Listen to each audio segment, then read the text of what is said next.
to ask all our cabinet secretaries to take their work seriously when it comes to commitments they make to the House. Because you are not making those commitments to members of parliament. It is to the people who have put you in those offices that you are making those commitments to. When members of parliament request for statements or ask questions, they ask on behalf of the people that they represent. Therefore, when as a CS you come before us to answer, please make sure whatever you are telling us is something that you intend and mean to do, and do it without fail and without any unnecessary delays, Honorable Speaker. And therefore, Honorable Speaker, if you encourage me to take this afternoon, I was actually watching this debate from my office as I attended to other people there, and I had to excuse myself to come and attend to it in person. And therefore, I will want to commit to the House that I will get a detailed response from the Cabinet Secretary and give it to the House tomorrow afternoon. Thank you, Honorable Speaker. Majority Leader, I want us to do better. There's a common Christian saying that if you can access Jesus, you don't need John the Baptist. I direct you to get the minister here tomorrow at 3 p.m. to speak for himself and his ministry. Because any promises and pronouncements on the floor of this House cannot be in vain. So get to him and get him here tomorrow at exactly 3. He should be on the podium. Wanjala, what is it? Thank you, Mr. Speaker. I also just want to tell the House, Mr. Speaker, I don't want to debate because you have given direction, but just to ask the House, especially the Majority Leader and the Office of the Clerk, that when such commitments are made and they are not fulfilled, they need to identify them, because Committee on Implementation is supposed to implement all the resolutions passed by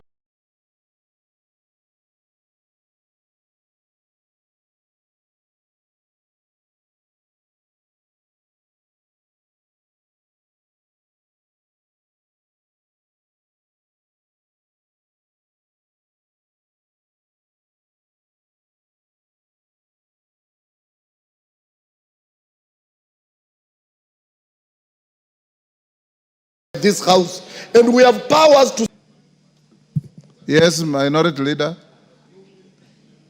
Pull up, Wanjala. Mr. Speaker, first I want to thank yourself and the Majority Leader for assuring the House that tomorrow we will get a comprehensive answer from the Ministry of Education.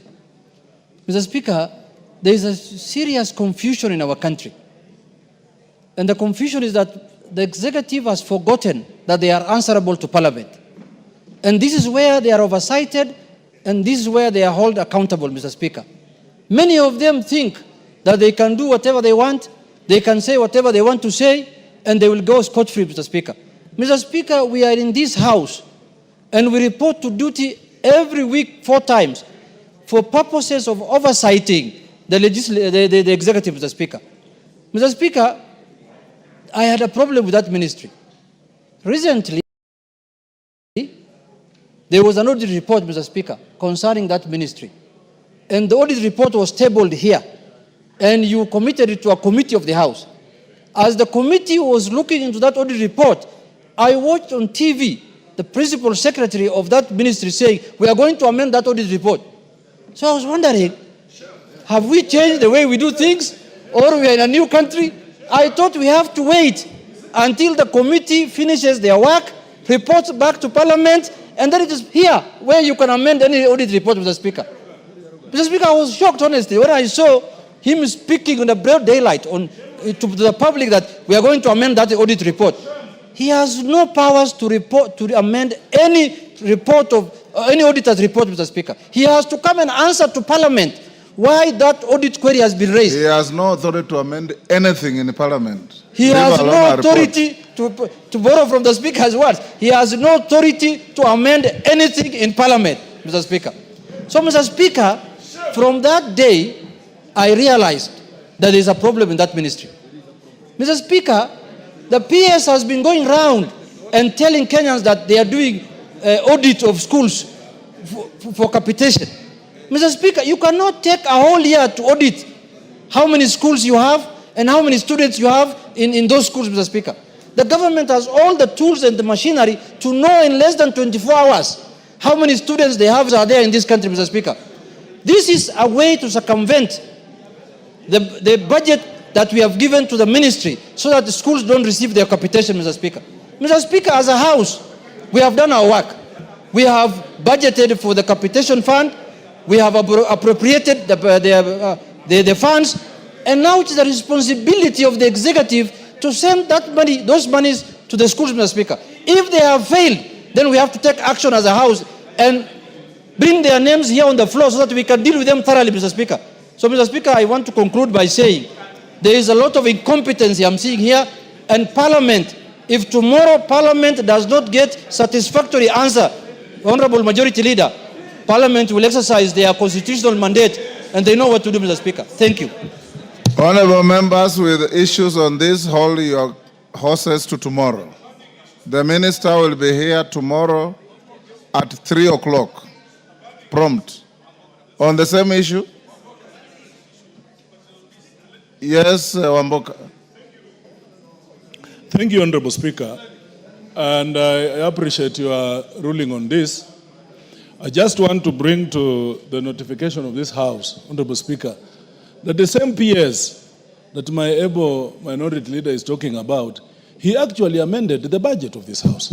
He reappropriated the budget, Honorable Speaker, of this House, where after this House appropriated money for specific schools, Honorable Speaker, for infrastructure development, this PS went ahead, he pulled together these monies and decided to pick new schools, and Honorable Speaker, where he had interest, and send the money to those schools. So we are talking about a permanent, a principal secretary who is rogue, Honorable Speaker. As we prepare to face them tomorrow, the House must be aware that someone is usurping the powers of this House, Honorable Speaker. Majority Leader umesikia hiyo. Other members, allow me to acknowledge in the Speaker's gallery Kisii University students from School of Law, drawn from Kitutu Church North in Kisii. On my behalf and on behalf of the House, I welcome them to the House of Parliament. Thank you. Yes, Gisairo, on the same issue that I've closed? No. Okay. Thank you, Honorable Speaker. Honorable Speaker, I would like to raise a matter of concern. Honorable Speaker, departmental committees are an extension of this House. Honorable Speaker, the conduct of members of the committee and that of witness in committees follow the rules of this House. Honorable Speaker, today in the Health Committee... Order. Take your seat. You're out of order. Take your seat. Take your seat.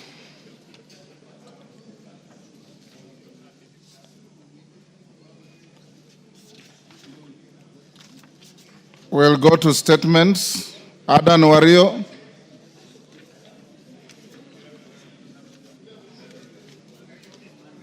Adan Wario. Go ahead. It's Ade Wario, Mr. Speaker, not Adan Wario. Pardon? It's Ade Wario. Ade Wario. Yes, please. Thank you very much. North Hor. Yes. Yes. Thank you, Honorable Speaker. Honorable Speaker, pursuant to the provision of Standing Order 44.2c, I wish to request for a statement from the chairperson of the Departmental Committee on Energy regarding non-utilization of wind power potential in Northern Constituency. Honorable Speaker, Northern Constituency is the home of Bubisa, Huri Hills, and Elgade wind farm sites. Power projects that were conceptualized to tap into the renewable energy resources of Marsabit County. Inasmuch as feasibility studies undertaken on the wind power confirm the viability of these projects, their significant potential remains untapped. Notably, Bubisa world's average wind speed of 11 meters per second with stable wind regimes, ranking it among the most viable regions for the wind energy generation in sub-Saharan Africa. The utilization of the wind farm power project has the potential to contribute to the national development priorities, including the support for industrialization under the Vision 2030 and improve access to affordable and renewable energy and a better and attainment of sustainable development goals. Number 7, of affordable and clean energy. Honorable Speaker, it is against this backdrop that I request for a statement from the chairperson of the Departmental Committee on Energy on the following.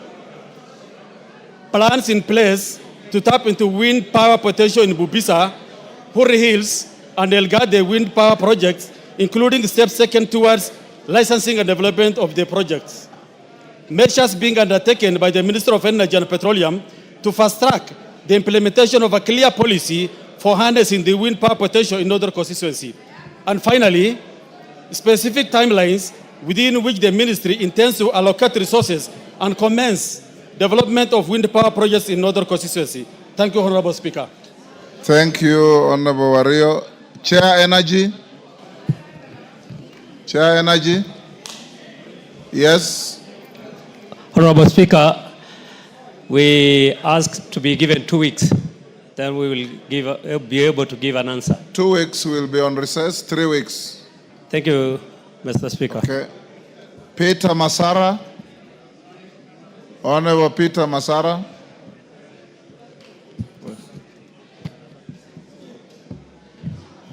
Thank you, Mr. Speaker. Mr. Speaker, pursuant to provision of Standing Order number 44.2c, I wish to request for statement from the chairperson of the Departmental Committee on Housing, Urban Planning and Public Works regarding the status of construction of Marindi Market in Migori County.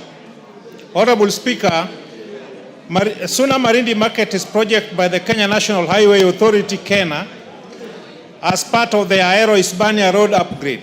The project, which was commenced more than 5 years ago, was projected to be funded through partnership between the Africa Development Bank. Order, members, order. Honorable Betsimba, if you want to converse with your colleagues, sit next to her and talk to her. Thank you, Mr. Speaker. Order, members. Elisha Odhiambo, you want to talk to Angela, sit next to him and talk to him. And all those members who are up on their feet. Go on, Honorable Masara. Mr. Speaker, maybe I start afresh? Go ahead. Honorable Speaker, pursuant to the provision of Standing Order 44.2c, I wish to request for a statement from the chairperson of the Departmental Committee on Housing, Urban Planning, Public Works regarding the status of construction of Marindi Market in Migori County. Honorable Speaker, Suna Marindi Market is a project by the Kenya National Highway Authority as part of Ahero Hispania Highway Road upgrade. The project, which was commenced more than 5 years ago, was projected to be funded through partnership between African Development Bank, national government, and the county government of Migori. The traders operating along the Ahero Hispania Road were displaced to pave way for the project. Regrettably, these traders are yet to be compensated or offered an alternative marketplace while the construction remains incomplete. The delay in completion of the market has led to the disruption of livelihood to the traders, Mr. Speaker. Honorable Speaker, it's against this background that I request for statement from the Departmental Committee on Housing, Urban Planning and Public Works on the following. 1, the status of the construction of Suna Marindi Market in Migori County, including funding arrangements and the expected date of completion, and measures put in place to compensate traders operating around Suna Marindi Market and along Ahero Hispania Road who were displaced following the commencement of the project. Thank you, Honorable Speaker. Thank you. Chair, Housing, Urban Planning and Public Works. Owen Bayer, inform Chair Housing to bring a response.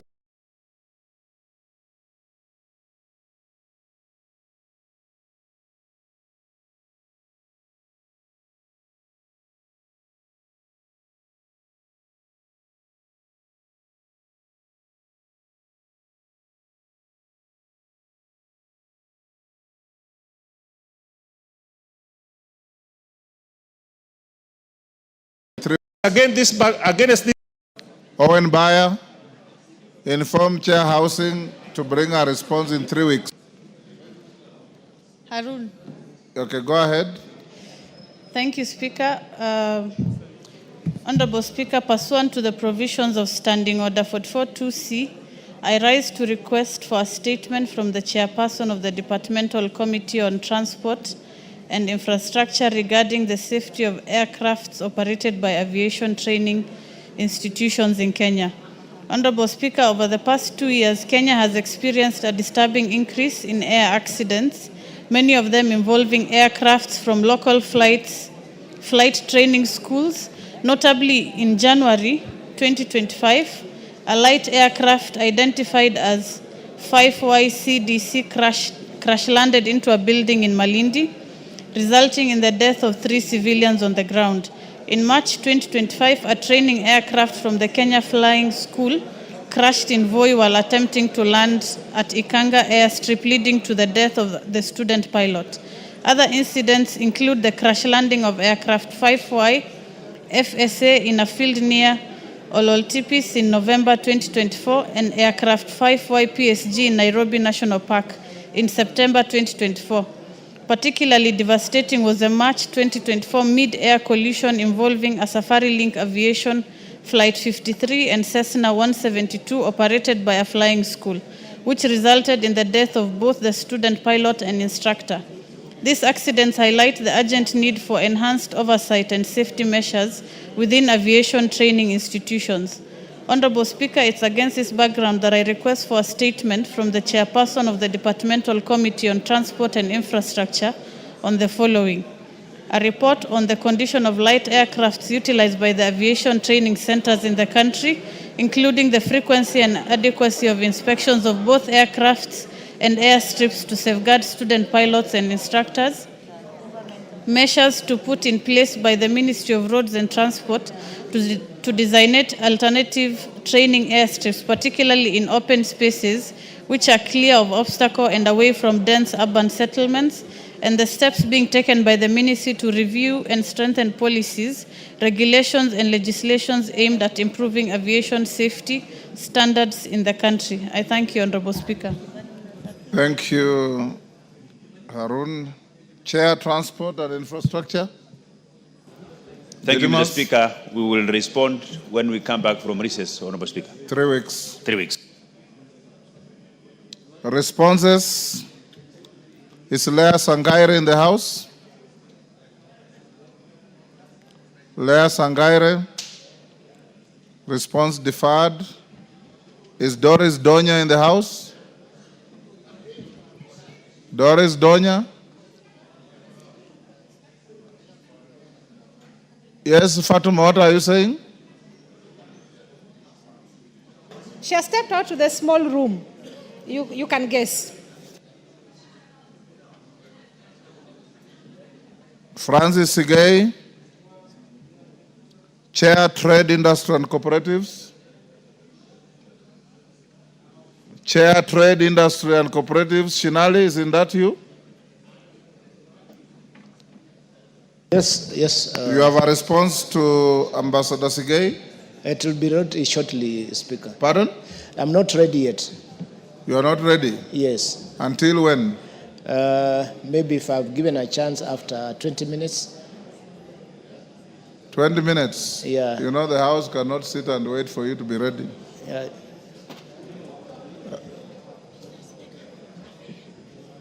Okay. Can you look? I'll give you 20 minutes. Look for the response. Let's go back to number 2. Doris Donya. Is the Chair, Trade and Industry ready? You are not ready either. Yes. Let's go to number 4. Mother Wangari. You are in the House. Chair, Transport, Didymus. Are you ready? Yes, Mr. Speaker. Go ahead. Thank you, Mr. Speaker. The Honorable Mother Wangare MP, member for Gilgil, requested for a statement regarding the deplorable condition of Elementaita Mitimingi Maunarok Road in Nakuru County. Honorable Speaker, the Honorable Mother Wangare MP in the request sought the following. Number 1, The reasons as to why Elementaita Mitimingi Mayonarok Road in Nakuru County is in a deplorable state, yet the project for its construction has not been completed. A report on the current status of the contract for the said road, particularly with regard to the unfinished Karim River Bridge. The actions taken by the Ministry of Roads and Transport to have the repair works of the sections of the road that are in deplorable condition, and an indication on whether the contractor undertaking the construction works in the same entity has been previously blacklisted for substandard work in other regions of the country.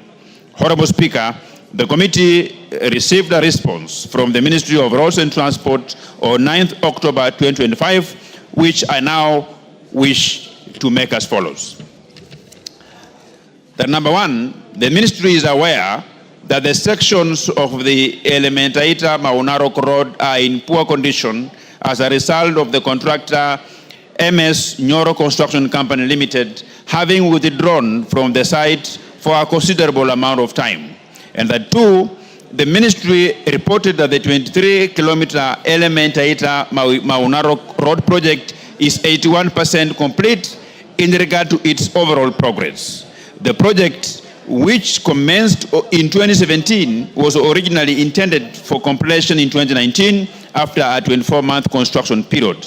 The contract was awarded to MS Nyoro Construction Limited at the tender sum of Kenya shillings 1,076,760,246.99 shillings, the Speaker. The contractor has since delayed finishing the project, citing financial constraints. The ministry has no record of a pending bill as at 31st December 2024, nor has there been any certificate generated as of June 30th, 2025. Regarding the actions taken by the Ministry of Roads and Transport to have repair works of the section of the road that are in deplorable condition, the contractor is under instructions to maintain the entire road to a motorable condition ahead of completion of works, and this shall be undertaken upon the resumption of works, Honorable Speaker. The Honorable Speaker, on whether the contractor undertaking the construction works in the same entity that has previously been blacklisted for substandard work in other regions of the country, the ministry submitted that it is unaware of the referenced blacklisting of MS Nyoro Construction Limited. Mr. Speaker, and I can confirm that the Honorable Minister has confirmed to report back to the committee on when the contractor will be on site, because he has been given a notice to go to the site and repair the deplorable section. I thank you, Honorable Speaker. And I table the... Wangari.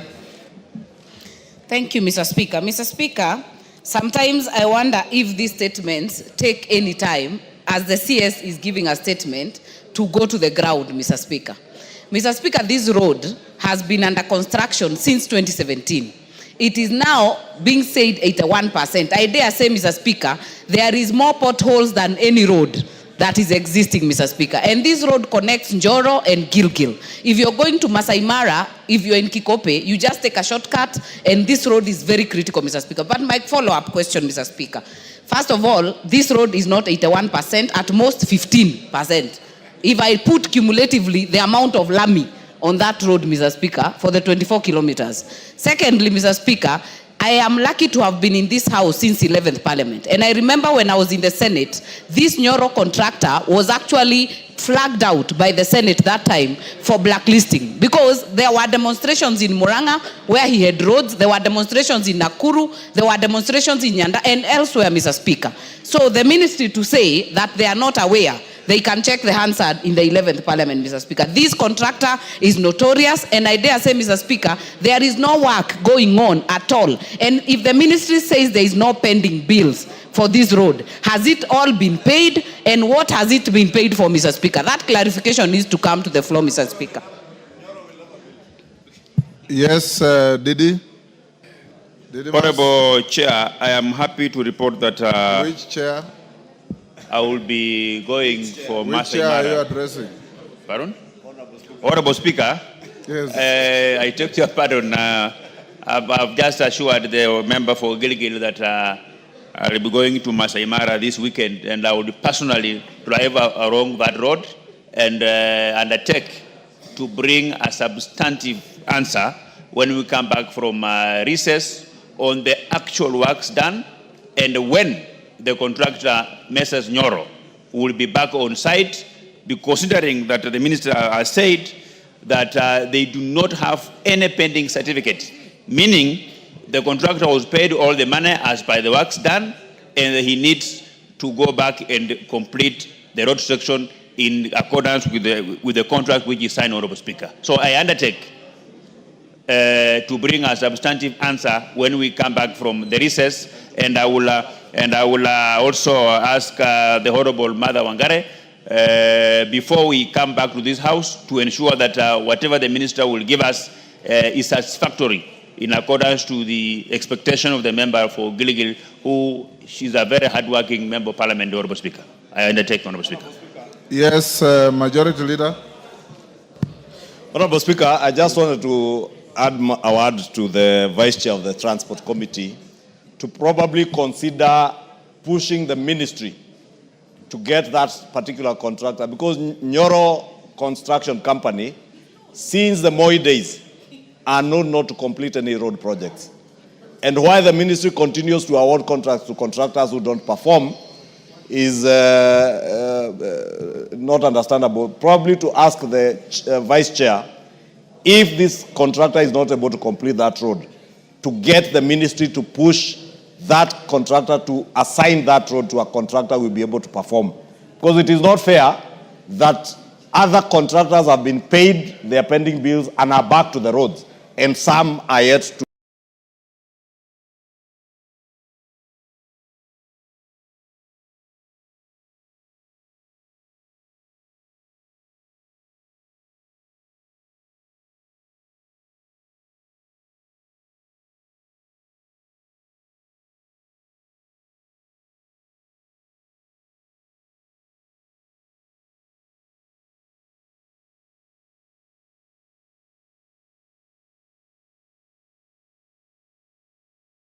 Get back to their road. Mr. Speaker, while I very much agree that Nyoro contractors have a very, very bad name, Mr. Speaker, while I very much agree that Nyoro contractors have a very, very bad name, I just stood because the chair, Honorable Didimas, did say that this weekend he'll be going to Masai Mara. And I wanted to request Mr. Speaker, that while he's there, could he also check on the road from Kilgoris to Mara and understand why, after the contractor was terminated, the road has not been completed, the road is now dilapidated, so that he can be able to bring us a fuller picture. And let him enjoy his stay in the Mara, but let him keep his eyes open on those roads that are going to the Mara. Maungu. Yes, Patron. Thank you, Honorable Speaker. I also wish to add the same, Mr. Speaker, that Honorable Dimas has actually alluded to Nyoro contractors. But, Mr. Speaker, we have situations across the country that contractors have been paid. Is it Nyoro contractors or Nyoro construction? Whether it was or if it was Nyoro, I didn't know what it really meant. But it might be Nyoro. That's why we have these challenges. Mr. Speaker, my main issue was that apart from Nyoro contractors that he's mentioned, we even have equally others like Haya Bishan, who was awarded a contract in 2014 in Luanda constituency. But this person seems to have no capacity despite having been paid all his money. So as the Vice Chair embarks to look into this, it will be good to also come with a report across the country of contractors who have actually been paid all their money, but they are unable to go back to site, so that such can be blacklisted and not be given any other contract going forward. Thank you, Mr. Speaker. Pato.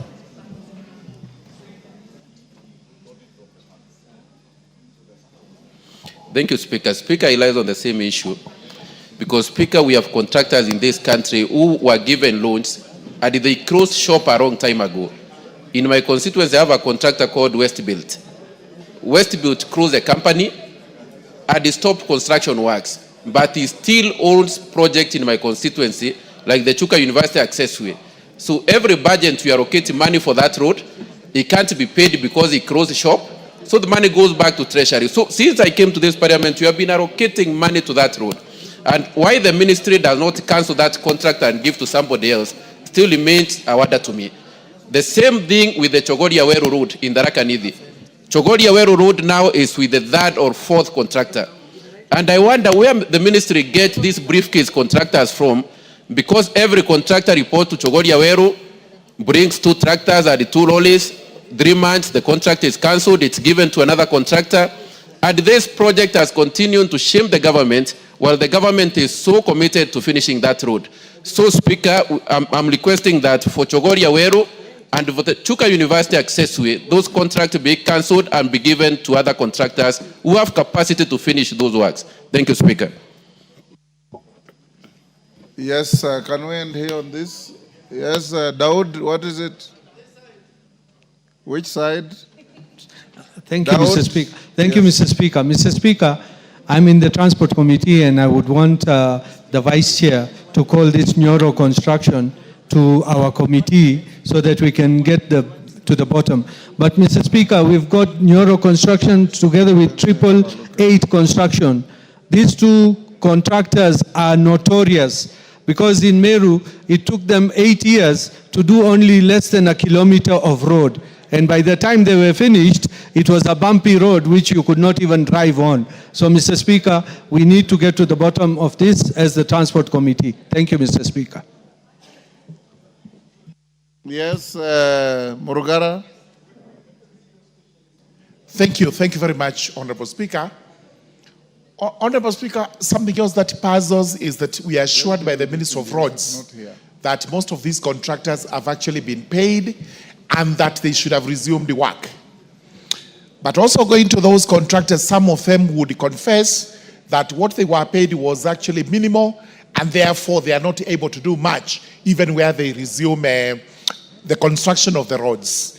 I have a road that has stood for the last 15 years and it's a pathetic road purely because first it's the briefcase contractor who had gotten all the contracts in the country and did almost nothing. After that, he refused to assign the roads to anyone who would do it until he was coerced to do it. And now the Chinese company that has come in is complaining that it's not being paid well, and therefore the Chakariga-Marimanti Road continues to get into the 16th and 17th year without completion.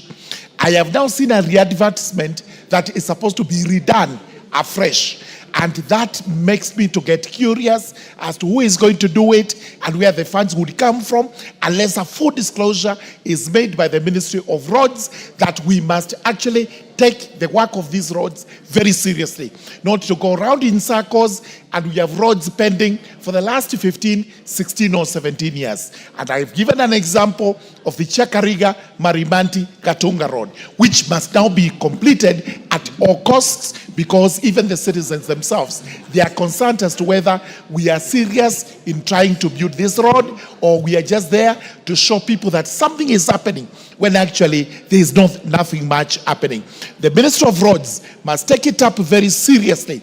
It must commit funds to the satisfaction of the contractor and the public that these roads are actually completed so that they are used by our voters and especially in the Raka constituency. Thank you very much, Honorable Speaker. David Ocheng.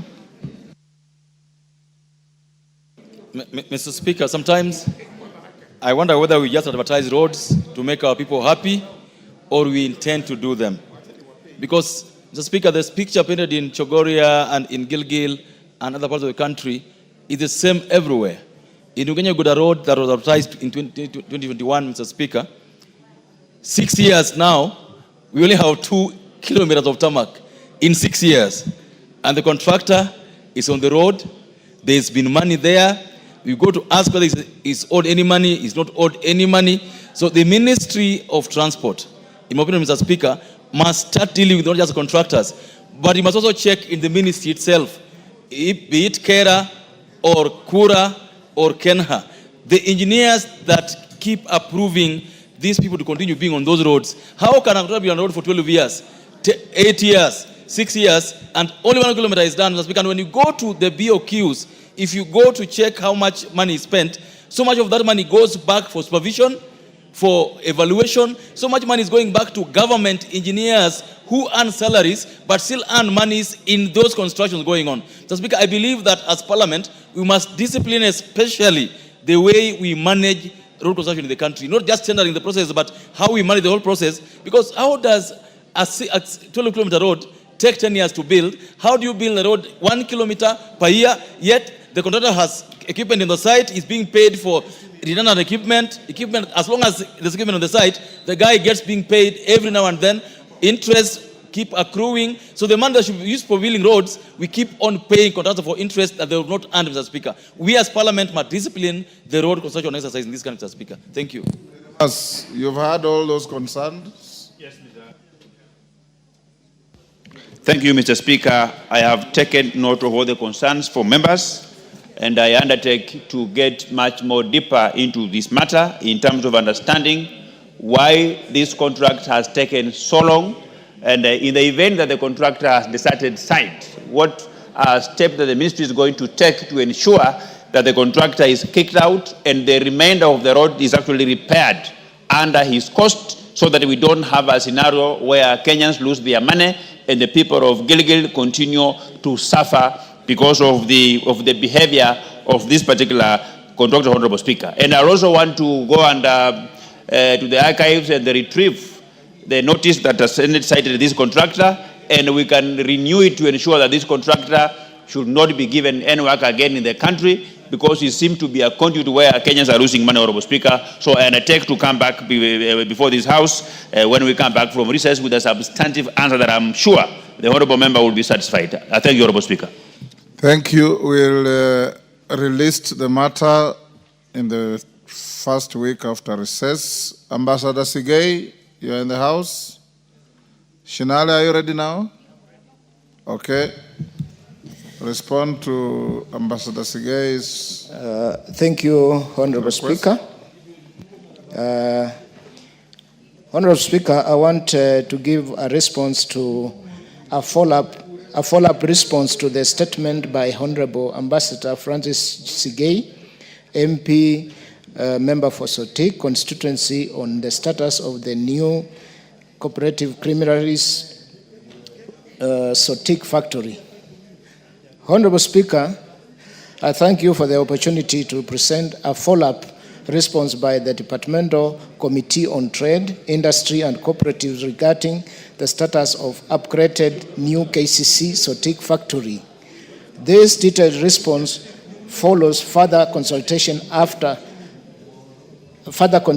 and a ground verification visit undertaken after concerns to this Honorable House.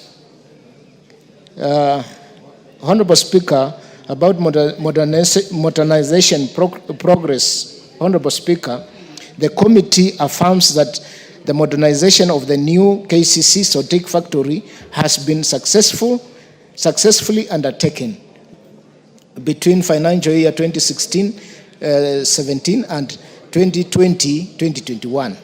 The funds were utilized to replace obsolete machinery, enhance production efficiency, and improve plant reliability, therefore positioning the factory as a key processing hub within the region. And on ongoing production activities, Honorable Speaker, during the site visit, the committee confirmed that the production of mala and fresh pasteurization milk is ongoing at the new KCC Sotik factory.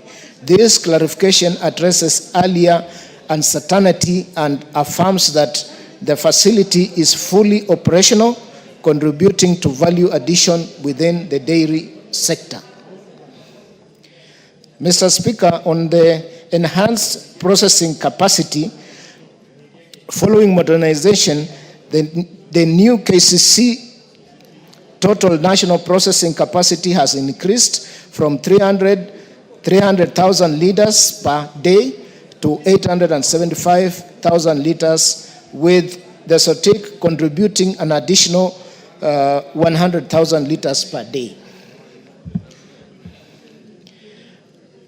On improved farmer earnings and market assurance, Honorable Speaker, the committee observed that the dairy farmer payments in Sotik cluster have grown from Kenya shillings 640 million in financial 2018-2019 to Kenya shillings 1.05 billion in financial year 2023-2024. The introduction of rolling 14-day payment cycle and the establishment of revolving fund have further strengthened liquidity, improving payments timelines. On labor and staff welfare, Honorable Speaker, the upgraded Sotik factory currently employs 1,052 permanent staff and 1,154 casual workers engaged on a needs basis depending on production volumes. The committee noted that management has initiated a review of wage structure and overtime policies to ensure timely compensation and full compliance with the labor laws. On strengthened farmer participation, Honorable Speaker, the committee noted that the farmers are now more actively involved in new KCC operations through structured cooperative societies, regular consultation meetings, and extensive services. These interactions promote inclusivity, improve production, and enhance transparency in milk collection and payment processes. On energy efficiencies and quality assurance,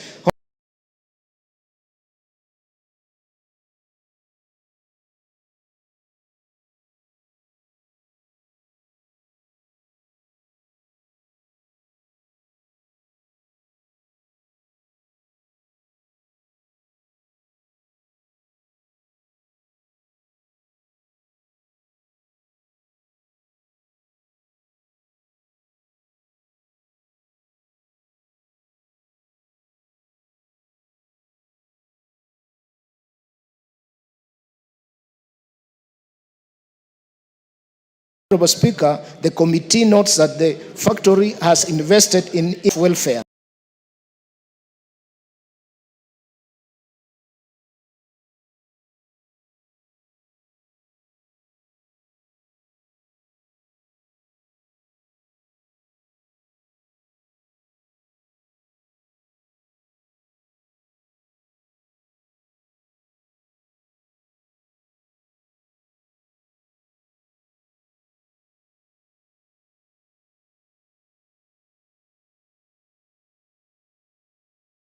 Additionally, a joint infrastructure and improved way of tackling a model of modernized way of tackling delayed payments, the factory stands a model of modernization within Kenya's dairy sector.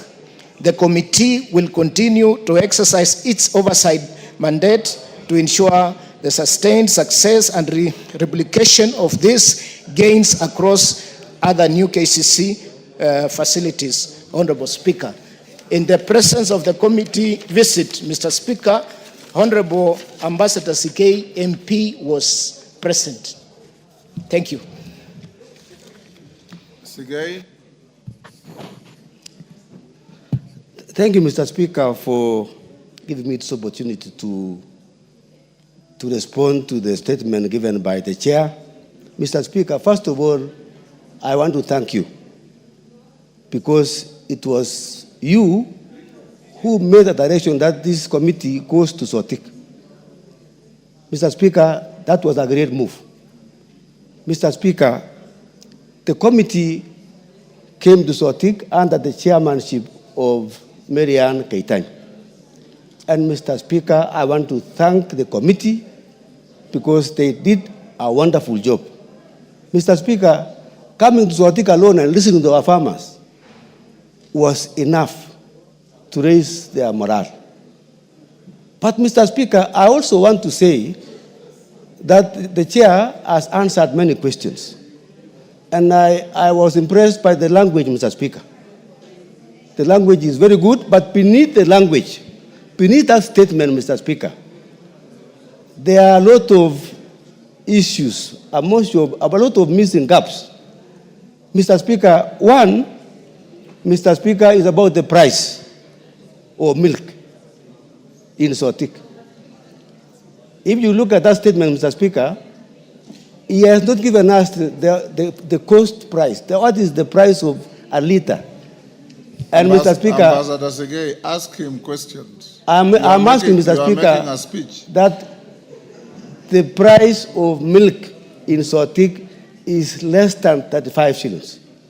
Mr. Speaker, I would like the chair to do his investigation because the price at the moment is not what he has said. Secondly, Mr. Speaker, is about the delay in payment of milk farmers. Payment of farmers in my region has delays of about 3 months in arrears. And this has caused a lot of pain and anguish to my farmers. Mr. Speaker, I have two companies which have about 5 million in arrears. And you can imagine, Mr. Speaker, how these farmers are feeling, how they are undergoing problems. I would like to hear more about that one. Mr. Speaker, also, Mr. Speaker, I want to report to this House and the chairman that the Mala line was only operational on that day you came to Sotik. The following day, there was nothing. Nothing was going on in the Mala line. And I would like to request the chairman that maybe we will lead another comprehensive answer so that we can be able to understand. Farmers are listening to me, Mr. Speaker. Enough. And we would like to see what is going to happen. Thank you. Thank you. Sunguli. Let's take Sunguli as well. Mr. Speaker, I want to join that statement to request for more clarification. Because, Mr. Speaker, Kilgore's new KCC cooling plant takes its milk to Sotik. And for 3 months now, actually since July, the farmers have not been paid for their milk. We have been faithfully supplying milk to KCC, but there has been no payment. Indeed, actually 2 weeks ago, there was a demonstration of the people of Kilgoris, the farmers of Kilgoris, against KCC for not paying the farmers. I was listening to a very rosy statement by the chairman saying that payment periods have become better. They haven't become better. Can you go back and tell us when are our farmers going to be paid for their milk? The second thing, Mr. Speaker, is that the milk in Kilgoris case, in Kilgoris generally, which can go up to 60,000 liters. But what we have in Kilgoris is just a 10-liter tank. Can KCC please decide, take a step to give us another at least 10,000-20,000 capacity tank and pay our farmers? Because how can you take milk, sell it to the country, and you don't pay farmers? Hold, Shinali. Hold on. Member for Kericho. Thank you, Honorable Speaker, for giving me this opportunity to speak and to support the issue about the new KCC and especially to the dairy farmers. Honorable Speaker, I must confess that the price of 1 liter of milk is below 50 shillings. Yet, Honorable Speaker, that it is supposed to be 50 and above according to the pronunciation of the President. Honorable Speaker, farmers are given, I can say, a raw deal because the cost of production is very high. The feeds are very, very expensive, Honorable Speaker. And then to make it worse is the delayed payments. I'm a dairy farmer, Honorable Speaker. I take milk to the nearest cooperative. But even with that, Honorable Speaker, for the last 3 months, farmers have not been paid, and it is not easy buying the feeds and even transporting the milk, the raw milk, and even in any other case, Honorable Speaker. And because of this, the farmers have left their maybe the dairy farming, and they are actually trying to do other form of farming. So, Honorable Speaker, I beg to really request that the new KCC do what is humanly possible to make sure that the farmers are paid on time and the price of milk goes up. Thank you, Honorable Speaker. Thank you, Mr. Speaker. I would like to echo the sentiments of Honorable Francis Sigei. Sotik Creamery is right at the border of my constituency. And I want to confirm that immediately after the committee left, the factory ceased. The casual workers that are working there are now at home. And so, as the chairman, I don't know whether you would like to propose a surprise visit, because that is exactly what is happening. They did the compound, I was there, they did the compound very well, the lawns were manicured, they painted, and immediately you left, the factory ceased. And that is the exact position. Thank you, Mr. Speaker. Sir Shinali. Honorable Speaker, when we visited, everything was well, and even the Honorable Member, Ambassador Sigei, was very happy.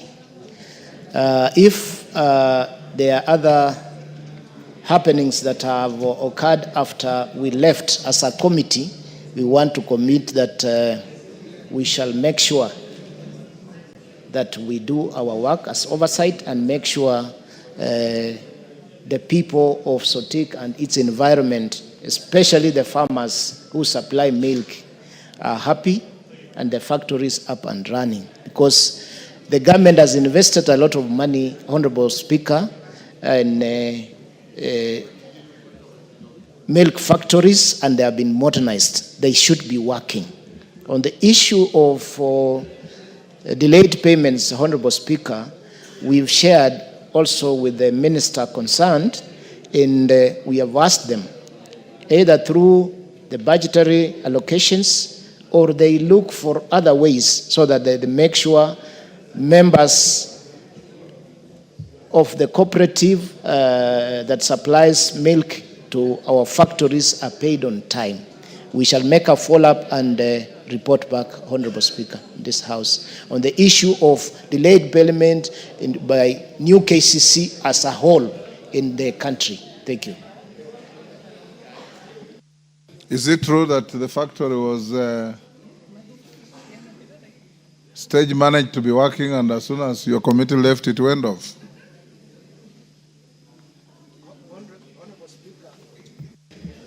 Honorable Speaker, when we were there, the factory had been working, and we left it working. Because if something is working for a day, you can actually see. But for us, the factory was working. Okay. Does a response? Yes. Go ahead.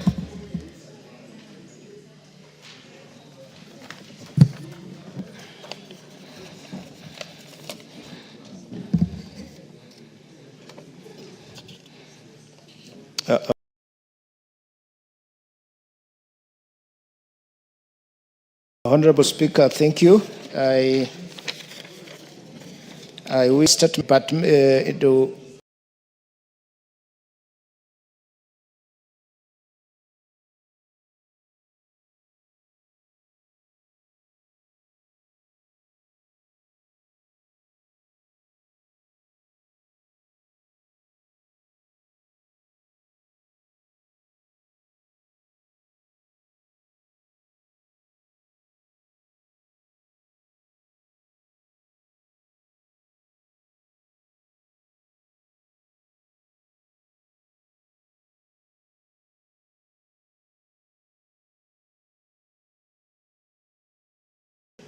the Departmental Committee on Trade. We are finishing off something fast. Go ahead. Honorable Speaker, let me give a background of the same so that, Honorable Speaker, I finalize by answering. Honorable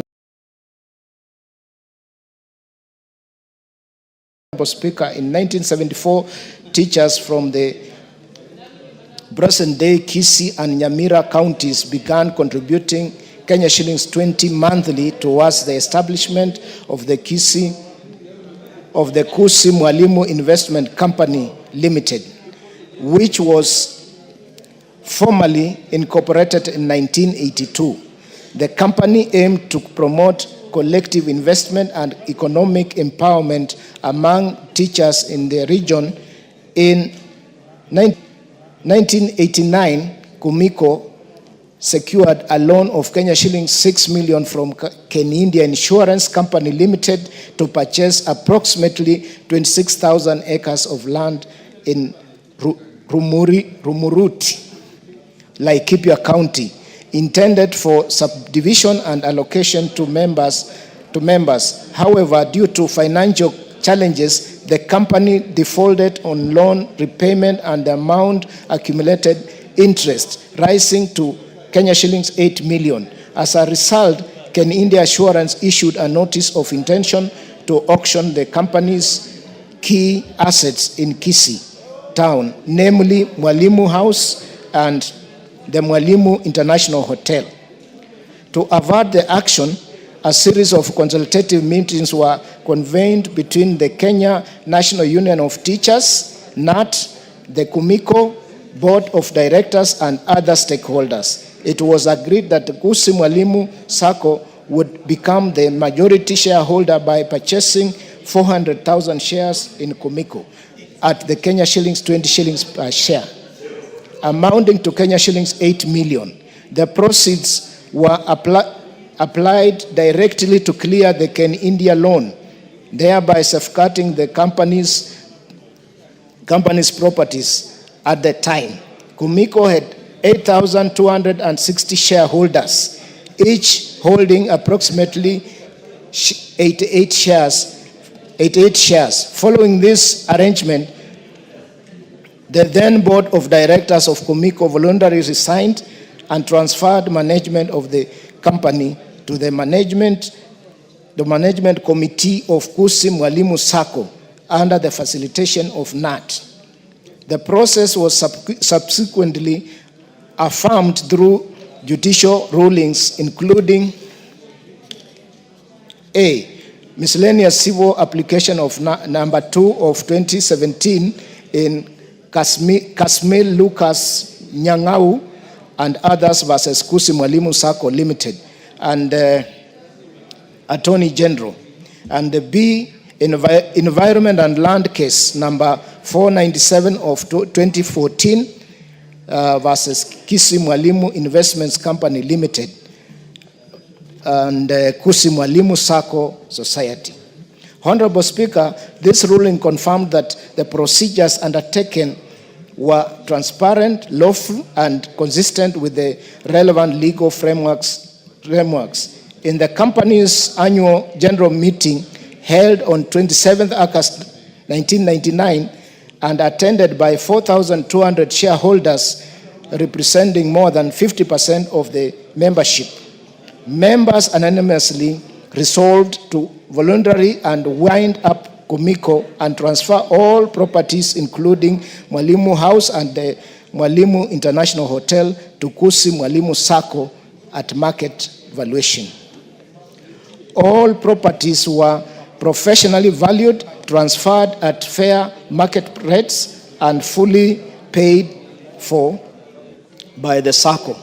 The proceeds were used to clear outstanding liabilities and operational expenses, with the surplus distributed to all shareholders according to their shareholding.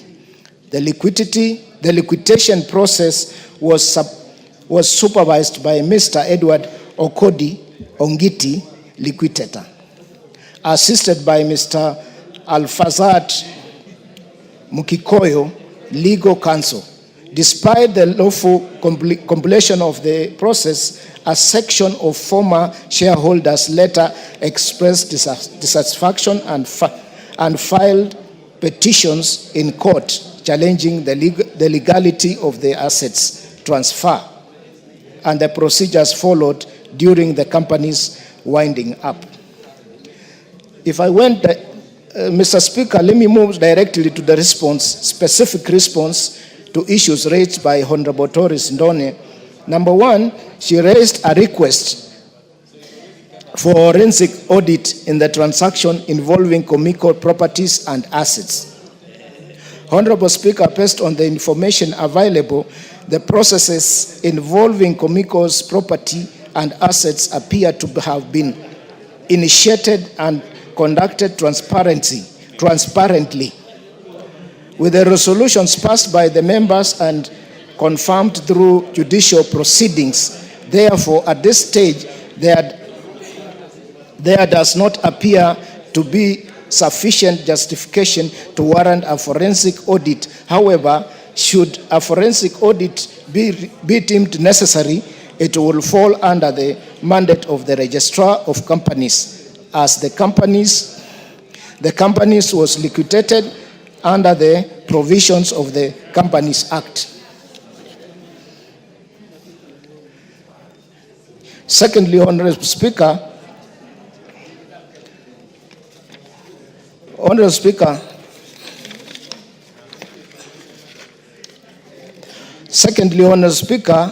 the Honorable Member had wanted to know the measures taken by the Ministry of the Ministry to investigate and address the alleged irregular dissolution and takeover of Comico.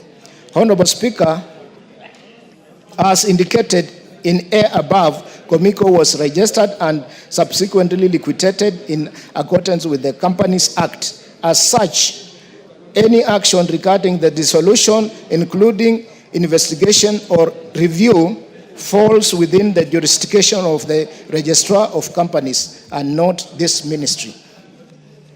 Thirdly, Mr. Speaker, the Honorable Member wants to know support mechanism available to safeguard investment made by the vulnerable groups such as retired teachers within cooperative societies. Honorable Speaker, from the information provided by Kusi Mwalimu Sacco and county government officials, and as summarized earlier, the process undertaken appear to have been fair, member-driven, and in line with the law. Consequently, there is no indication at this time that would necessitate the introduction of additional support mechanisms by the government.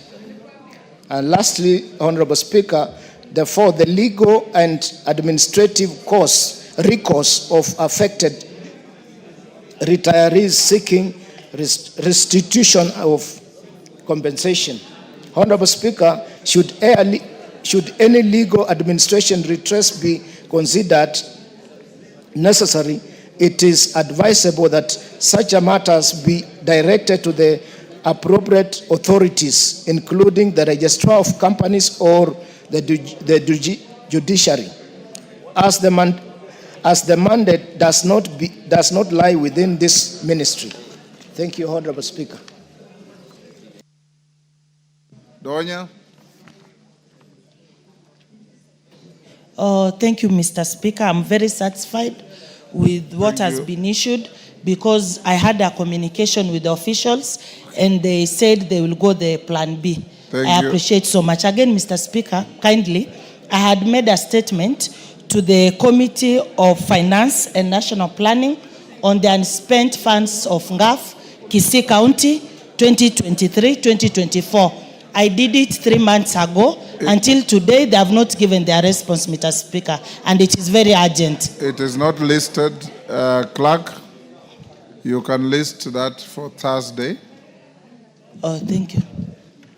Go back, Clerk, to order number 5, Millie Odhiambo.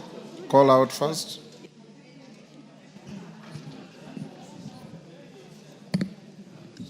Order number 5, papers. Yes, delegation leader. Thank you, Mr. Speaker, for indulging me.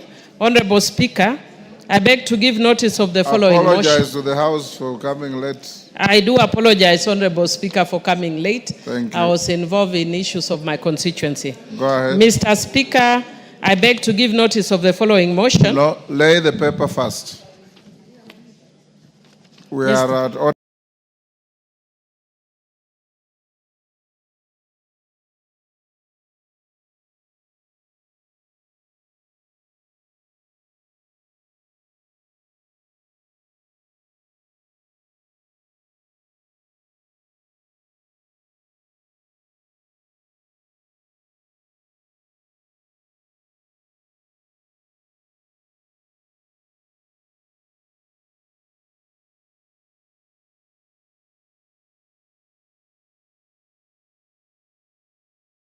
Number 2025. Thank you, Mr. Speaker. 25. Thank you, Mr. Speaker. Thank you. Call out order number 6. Take your seat, Millie. Order number 6, notices of motion. Millie. Once again, Mr. Speaker, thank you for indulging me. Mr. Speaker, I beg to give notice of the following motion, that this House notes the report of the parliamentary delegation to the 150th Assembly of the Interparliamentary Union, IPU, and related meetings held in Tashkent, Uzbekistan from the 5th to the 9th of April 2025, laid on the table of the House on Tuesday, 14th October 2025. By myself, thank you. Thank you. Next order.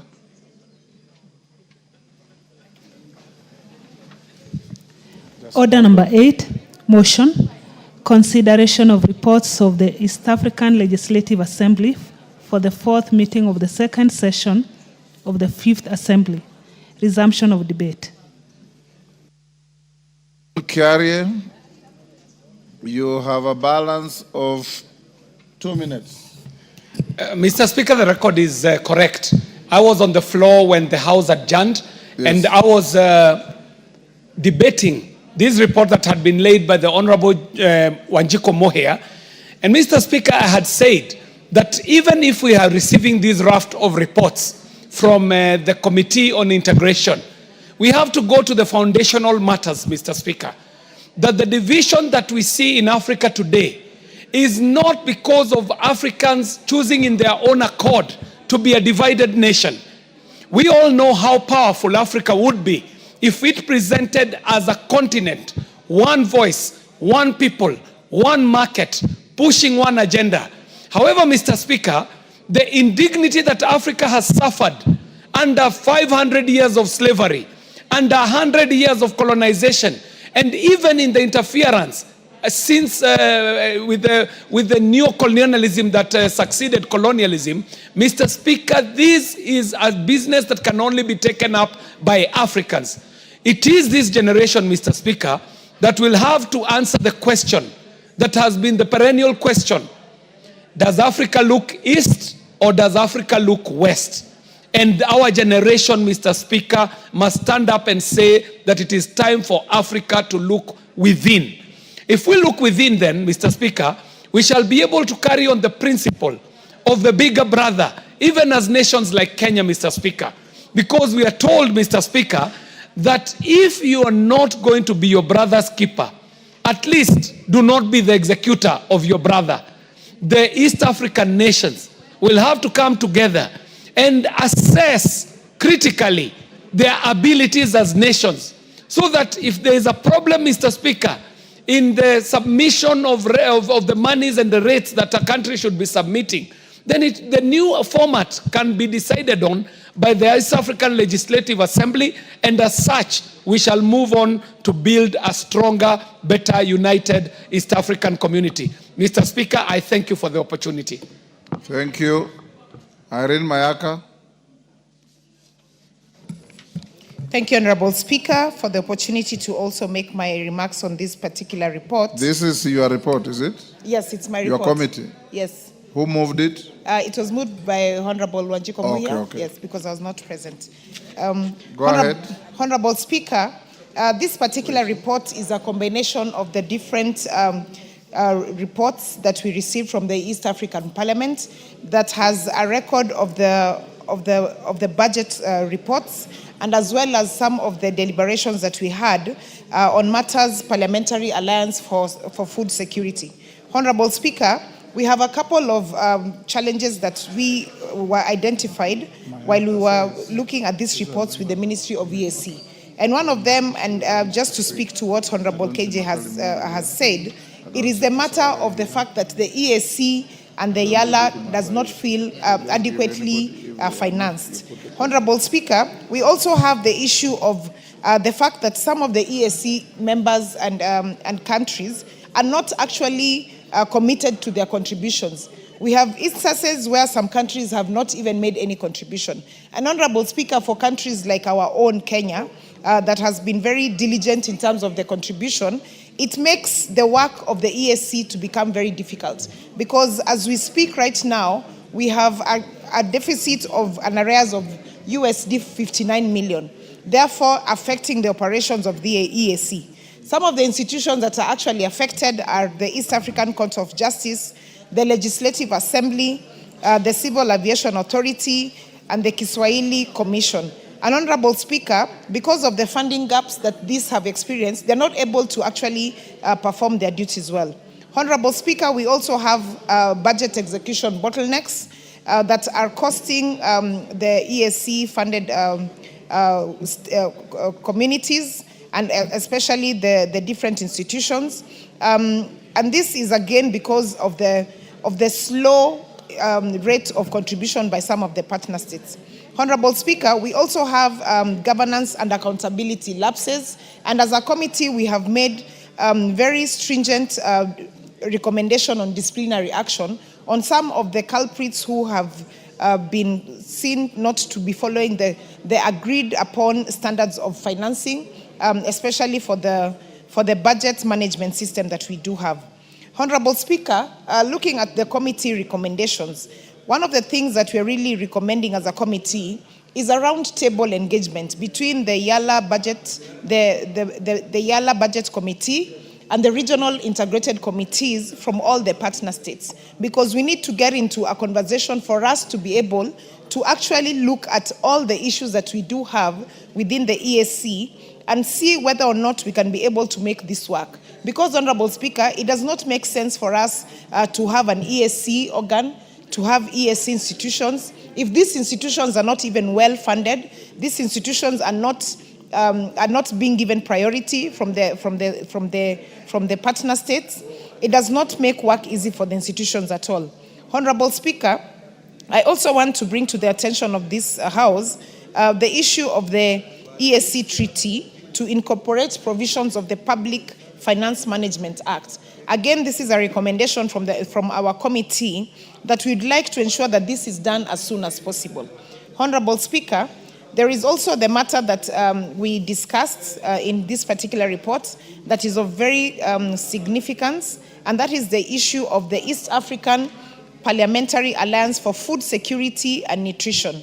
Honorable Speaker, back in 2023, during the General Assembly, a recommendation was made that we should have and encourage family farming in the partner states, especially the East African agricultural sector, so that we are not only ensuring that families have adequate food, but that they also accelerate the progress towards agriculture and food security goals, not only for one country, but the entire East African community. And therefore, Honorable Speaker, I just want to say that we are urging this House to really support us, and as a committee, we will be taking these matters even to the next level to ensure that we are engaging the partner states and we are engaging the YALA Legislative Budget Committee, because they are also experiencing a lot of hiccups and gaps because of the financial issues. Honorable Speaker, I also just want to take this opportunity to also urge the members of our Foreign Affairs Committee and the Budget Committee that we do have, because if we do not strengthen these organs, especially as Kenya, then the other countries will not be able to follow suit. And Honorable Speaker, I'm speaking like this because currently Kenya is the chair. Our president is the chair of the EAC.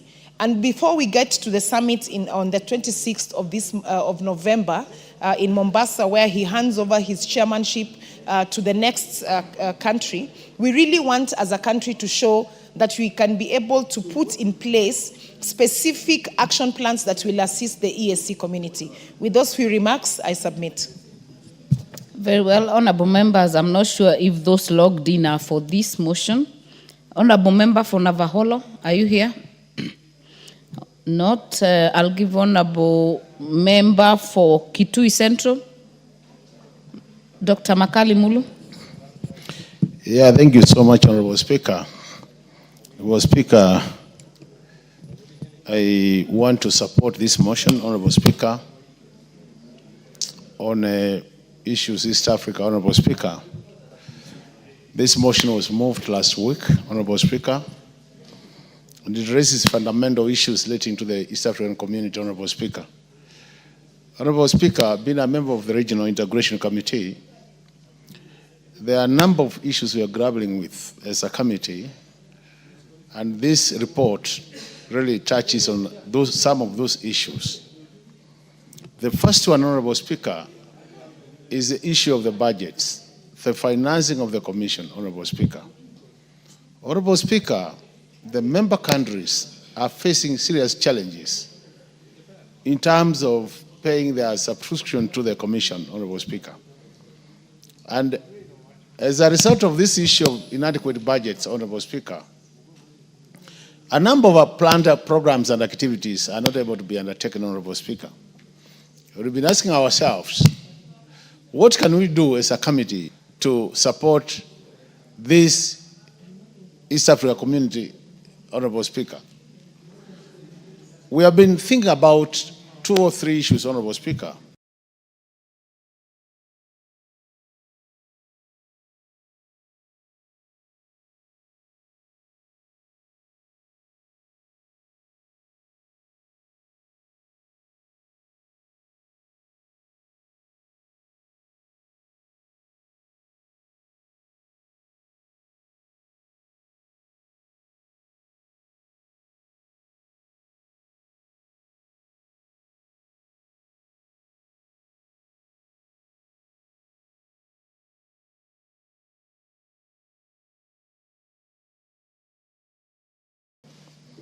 The country trade, Honorable Speaker. We know some countries are getting more in terms of trade as opposed to others. The other fundamental question we're asking ourselves is, since some countries are doing more business with the others, and the balance of trade is actually in favor of some countries, then could it also make a lot of sense for those countries who are doing some trade with the others to pay for those who are not doing very well in terms of paying their annual subscription, Honorable Speaker? The third issue, Honorable Speaker, which is critical, is the issue of, is it time then we also impose some levy to the exports and the imports, just as we have done with the road levy, Honorable Speaker, where we levy we get some money from the levy and it assists in maintaining our roads in Kenya. Could we have such a levy which is imposed on the imports and exports within the East Africa community, and the amounts raised out of that levy, Honorable Speaker, are channeled to supporting the activities of the East Africa community? Why am I saying that, Honorable Speaker? Because, Honorable Speaker, we've discovered that there are lots of East Africa community organs, some relating to science, technology, and innovation, others focusing on judicial issues, others focusing on health issues. We also have centers of excellence, Honorable Speaker, for this community. And the question is, if we are not able to fund these important organs of the community, then automatically it means they remain not active, not effective, and as a result of that, you have a lot of administrative staff being in all these countries, Honorable Speaker, and they're not being paid in good time. So these are the issues, Honorable Speaker, we are saying. So even as I support this report, Honorable Speaker, I think as a House, we really need to rally behind this Committee of Regional Integration, Honorable Speaker, and see how we can support the matters budget. And that's I think that's why my chair is appealing to the Foreign Affairs Committee and the Budget Committee, so that we have a deliberate move, Honorable Speaker, or a deliberate strategy to enhance financing of the community. If we go that direction, Honorable Speaker, we will make this community be active, and we'll be able to live the spirit of the community, Honorable Speaker. Otherwise now, we are not living the spirit of the community, and I think really if we are not able to address these issues, Honorable Speaker, then I think it might make sense for us to say then we don't have to have a community which is not operational. Do we do away with it, or what do we do with it? With those many remarks, Honorable Speaker, I support. Thank you so much. Member for Moiben, are you on this? Honorable Barto.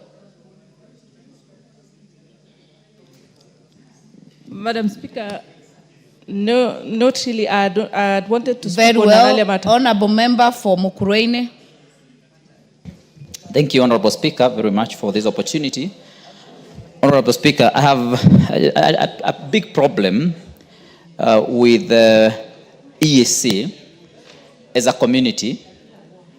And you will recall when we had Mwai Kibaki as the President of the Republic of Kenya, there's a time when we mooted the idea of having a strong EAC, and a roadmap was drawn, Honorable Speaker, what many considered to be a very ambitious roadmap.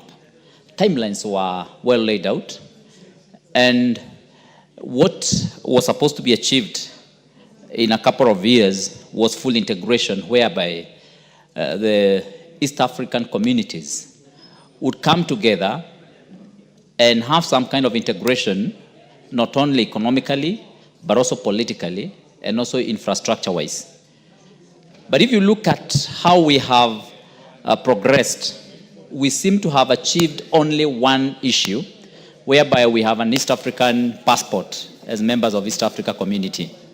Beyond that, Honorable Speaker, it's very difficult to be able to point out the benefits that we have accrued as member states.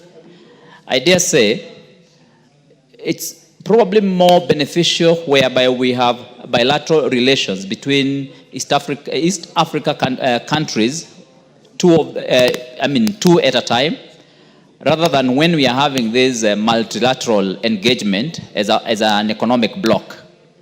It doesn't seem to be working very well. If you look at what is happening in Tanzania, whereby they have raised requirements which one need to subscribe to before they get employed in their country.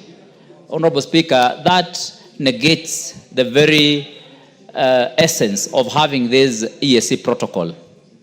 Honorable Speaker, we were supposed to also have some kind of integrated infrastructure. We started an SGR program where we were supposed to interlink the port of Mombasa with Uganda all the way to other East African countries. But again, that has stalled and doesn't seem to be making any progress. Honorable Speaker, it is very difficult to draw the parallels between what we are benefiting as a community. In fact, EAC now seems to have become a cost center, whereby it's payments of salaries, funding of agencies that don't seem to have clear outputs. And I think before we progress much more on how to fund this institution, we must sit down and do a proper cost-benefit analysis. We must be able to come up with clear indicators that are going to show how, as a country, we are benefiting and deriving any benefits from this community. Honorable Speaker, I recall recently the country did pay very huge amounts of money to AUC. I think the country paid up to 1 billion Kenya shillings when Honorable Raila Odinga was contesting for the AUC chairman. Honorable Speaker, how I wish this amount of money would have been put to this EAC community to hopefully help to raise the standards and the quality and quantity of the output that we are having there. But now, Honorable Speaker, that has not happened. I'm told most of these other East African countries have pulled out in terms of their contributions. And why is it that countries are not seeing it important to put their money into this community? If it was important to them, they would put their money, because you put your investments where it matters. You put your investment where it is important. But now it looks like it's Kenya, which is probably more interested in this arrangement. Honorable Speaker, again looking at what has been happening lately, you'd only say now the community is becoming an unholy alliance, whereby the EAC community is having some not very interesting collaboration on how to suppress human rights amongst amongst the citizens of member states. If you look at the abductions that have happened and torture that has happened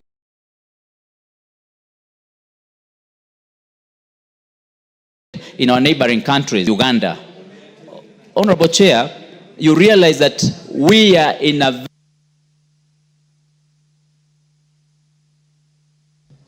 Your time is up. Honorable Member for Wajir North, Honorable Sanei. Madam Speaker, thank you. I think it is time we review and revisit the entire Treaty of East African Community. Those days at the inception, it looked good, practicable, and at least made sense. But as it is now, given the diversity in in the democracies, demographic issues, different foreign relations or inclinations, I don't think that the East African community is holding us together as it used to be during its earlier days, Madam Speaker. There is some disintegration than integration, Madam Speaker. That's why I call on real review and of the treaty itself, so that we are back to where did we get wrong? What is it that is not working? And come up with a treaty that is friendly and workable for all the member states. In as much as we are expanding, Somalia is coming on board without making some changes.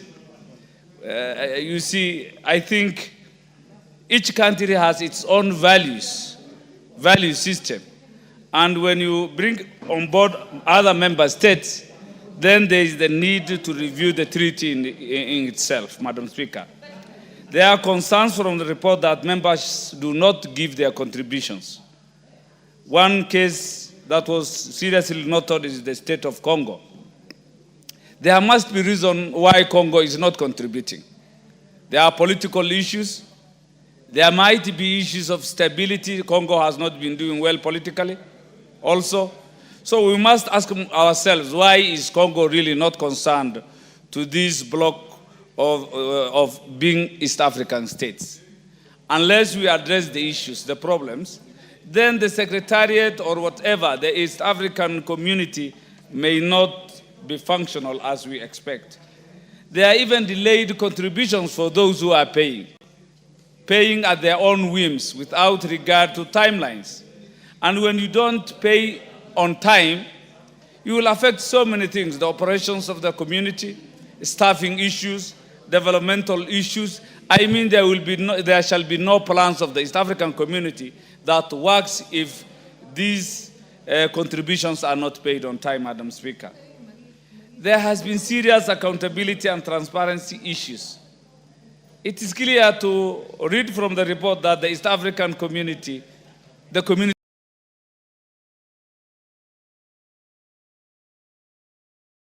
is corrupt. And if it is corrupt, what can the member states do to make sure that they solve that concern?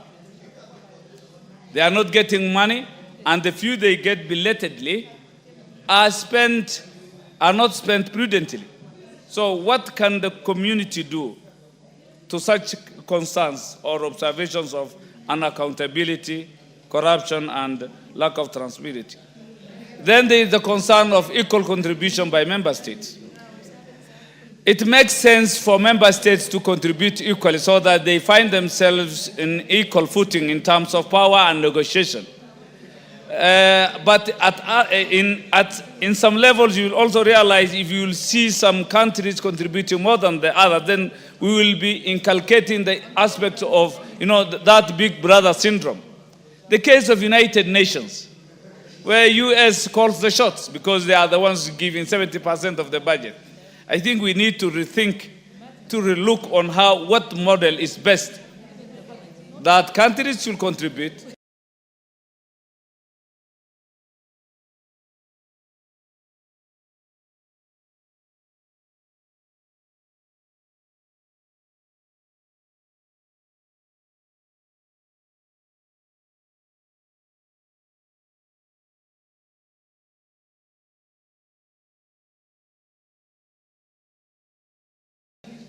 And should they contribute higher than the other, then now we track of the East African community. Thank you. Member for Ugenya, Honorable David Oche. Thank you so much, Madam Speaker. Madam Speaker, this is probably my third time sitting in the Committee on Regional Integration. And Madam Speaker, there's prospects for our growth within the EAC framework have never looked bleak. The prospects of the growth of the EAC have never looked so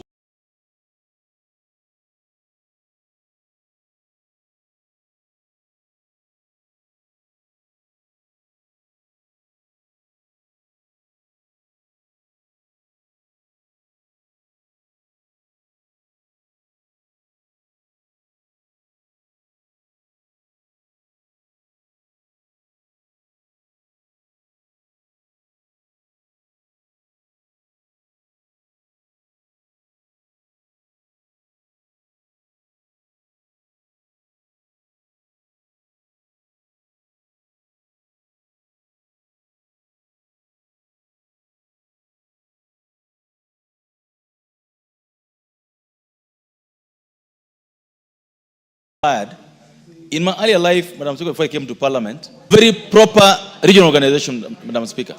But now here in East Africa, we want the EAC to grow organization, Madam Speaker.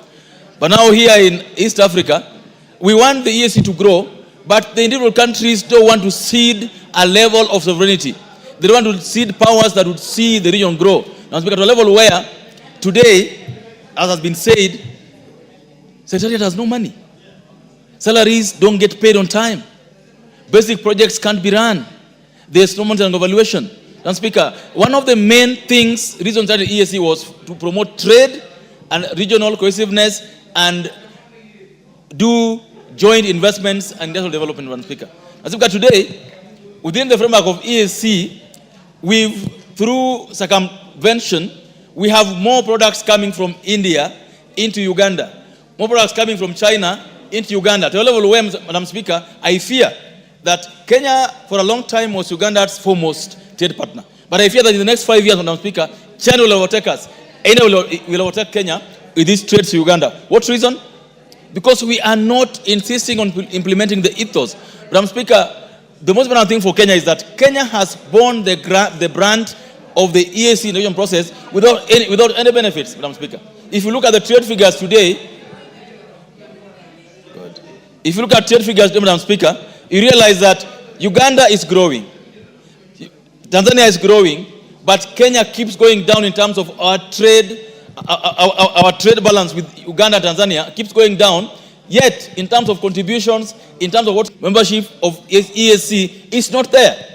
The things we gain now, we could gain without being in the EAC, Madam Speaker. And that's why we must call upon the leadership of all the countries constituting EAC to relook, refocus.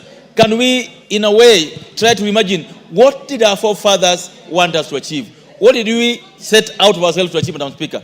There are areas where we've made good progress, Madam Speaker. Areas of education, areas of mutual recognition, areas of free movement of person using, IDs and all this. We've made very good progress there, Madam Speaker. But that progress cannot be sustained if you are not making good progress in economic development, in investments, in trade. Those are the three things that will drive and guide integration in our region, Madam Speaker. We cannot keep, having elections happen in this region, sometimes very badly. Then we have the so-called observer missions. We are using EAC to stoke leaders' egos. We know this leader is not doing very well, but they cannot be told in uncertain terms that this is wrong. We keep on, stoking egos. Today we're stoking egos for the president of Uganda, tomorrow, the president of Somali. It's become like a feel-good thing that, we are now bigger. Somalia has joined, DRC has joined, Djibouti wants to join, Ethiopia wants to join. It's a jamboree that is not giving us anything. Madam Speaker, I would say more, but if we continue going how we are going, like recently, when Tanzania was facing elections, Tanzania one day woke up and said, we will not accept these products from Kenya. Under what legal regime? Under what framework? One day we wake up and we find that, Madam Speaker, over the weekend I was in Busia, and the trucks now from Busia snarl up all the way to Bungoma. Trucks coming from Mombasa, you go there today, there are trucks. Madam Speaker, if you could get just a minute. 1 minute. There are trucks snarling all the way in Malaba, from Malaba border to Bungoma. 200-300 trucks queuing within the EAC framework. Is that growth? How are you going to create business if there are trucks queuing in Namanga? There are trucks queuing in Busia and in Lunga Lunga. How are we going to grow EAC if we've gone back to what used to happen in 1977? We've gone back to where we were even before the EAC started, Madam Speaker. So it is important that we stop playing lip service to the EAC integration, Madam Speaker, and put our money where our mouths are. The EAC partner states must realize that we cannot grow the East African community using donor money. We must grow the community using our own money and must insist that countries pay their way, and if they don't pay their way, Madam Speaker, there must be sanctions. Otherwise, I fear that we'll soon close the EAC with the shame that goes with it, with the anarchy that will come with it. Let our leaders wake up. Let President William RUTO wake up. Let President Museveni wake up. Let Honorable Samia Suluhu wake up. Let all those who guarantee the existence of the EAC wake up. We need the young people to fill the EAC. We must ensure that we invest in it. Let's not let it die in our hands. Thank you, Madam Speaker, and I support. Member for Limuru, Honorable Kirago. Thank you, Madam Speaker, for giving me a chance. I would like to urge the East African community countries that this is a community that has a lot of people, has a lot of potential to grow. Madam Speaker, I've just come from Uganda for National Prayer Breakfast, and I attended their National Day. But if there is a country that opens doors for Kenya, it is Uganda. Just yesterday, Madam Speaker, I went to have a cup of tea in one of our places in Kentimere in Limuru, and I was shocked. Some of the ladies that have come for attachment as waitress are from Uganda. And I asked myself, if we can open doors for the rest of East Africa, honestly, there is so much potential for these countries to grow, to improve particularly the connectivity. And I believe, Madam Speaker, one of the most challenging things that we have is that a flight of 50 hours to Entebbe is like 1.5 times or almost 2 times cost of flying to Mombasa. And I was asking how it would be if we all made our airspace free and not taxing so much, that the East Africans can be able to travel within the East African countries like domestic travel within our countries. This would open up our people to travel across and to be able to enjoy much more, like more than the European countries community which people have been talking about. I believe that we need to work to make sure that every country pays its own share, but above all, we need even ourselves in this house to keep on pushing for better unity, for more cooperation within the East African community. It is not time for fighting to break it. Madam Speaker, the history has taught us that there were Kina Charles Jojo and others who celebrated when the East African community died. But it put their countries into a lot of problems. So, Madam Speaker, I join the rest of members who are calling for more contribution, more commitment to the East African community, because it is the way to go. I don't think any one of our partner states can stand alone in this global economic fight that we are seeing in the world, including realignment of various economic blocks. So, Madam Speaker, I'm here to say East African community is a good thing for us. And Kenya, instead of fighting and being worried about the business that is across, we can actually take this country to a higher level where we provide services which are much more advanced in terms of technology, so that when they are selling us the food products from the neighboring countries, we can actually sell them more advanced technology, which actually is available in this country. I thank you. Jematia, Honorable Jematia.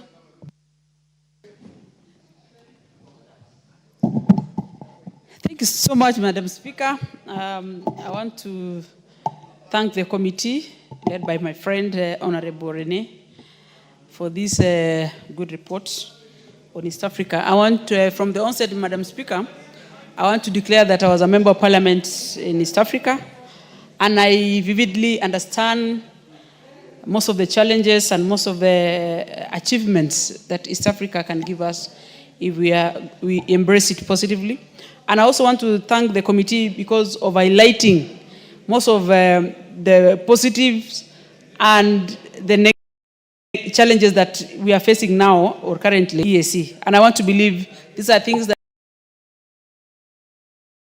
that this union and this community survive for the rest of Africans. Madam Speaker, from the onset, I also want to say East Africa community,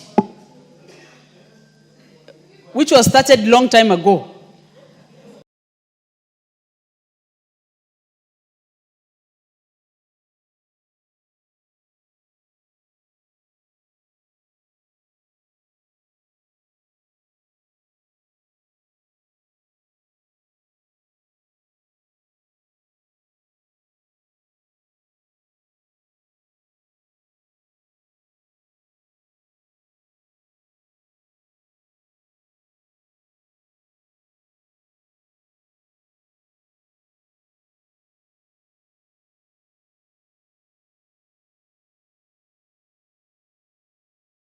was an inception that was going to peak. We are now 400 million people.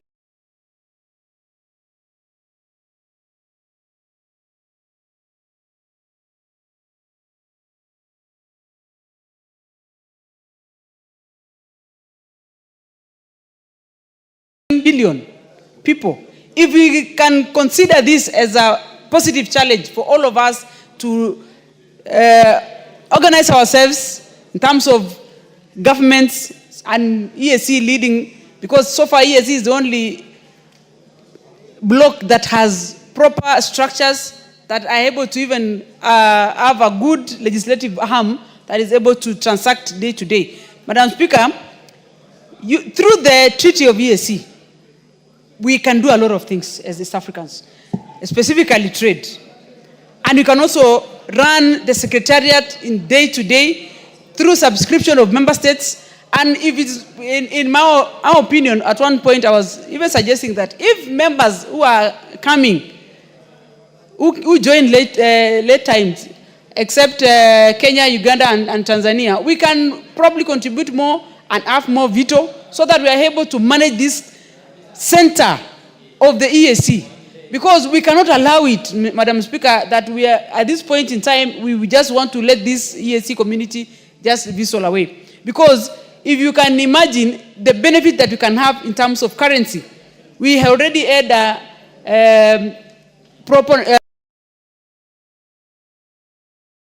proponents and proposals of having one currency in the East African community.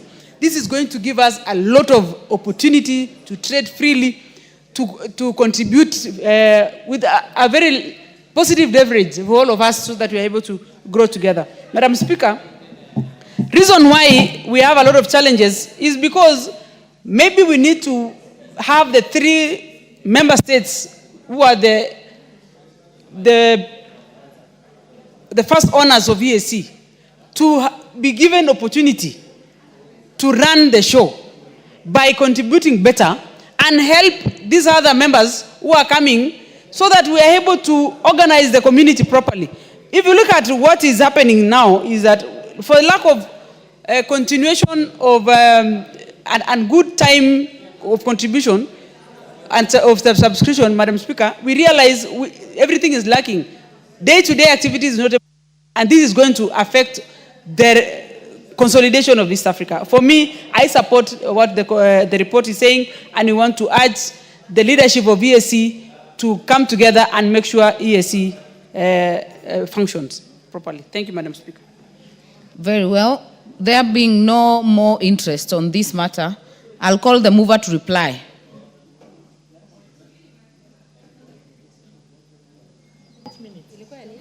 Honorable Member, Honorable Irene Mayaka, I've been very generous. Why would you need to donate? And I was right here. Kindly reply. Thank you very much, Madam Speaker. Madam Speaker, let me first take this opportunity to thank the Honorable Wanjiko Mwiya, who moved the motion last week, the former chair of our committee, and the Honorable Naomi Wako, and all the members who contributed to the motion last week and today as well. And Honorable Speaker, you can see from the members, we are all speaking in one voice. We want the EAC community to work. As a country, we are very committed to it, but we're also urging the other partner states to also step up so that we can bridge the financial gaps that we have.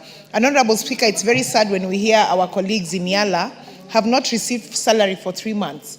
That's, it's extremely, extremely wrong for them.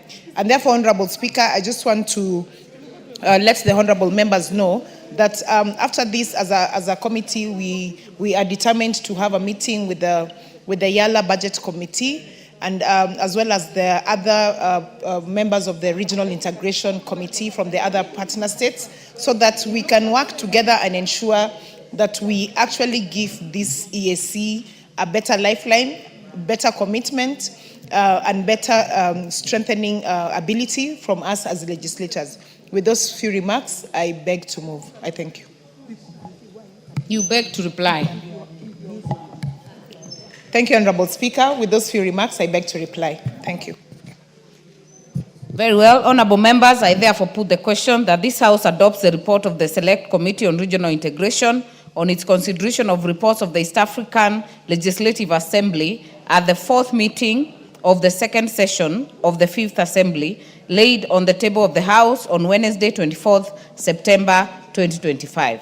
As many as are of that opinion say aye. As many as are of a contrary opinion say nay. The ayes have it.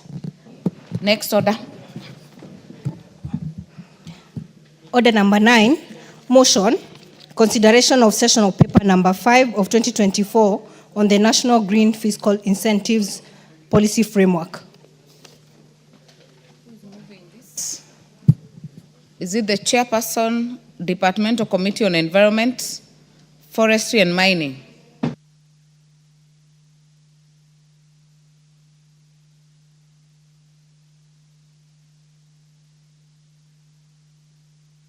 Was to be moved by Honorable Kawaya.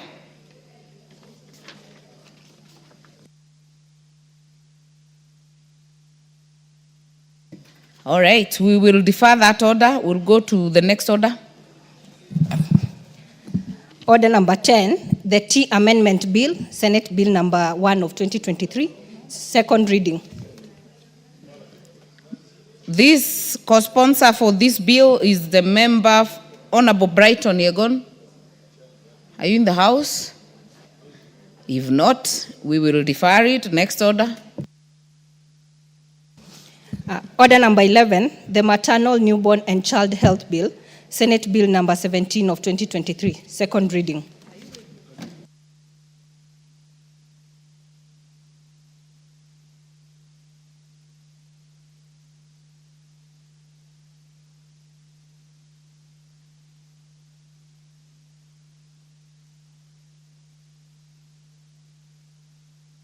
This by the chairperson, Departmental Committee on Health, Dr. James Nikal. Are you ready to move?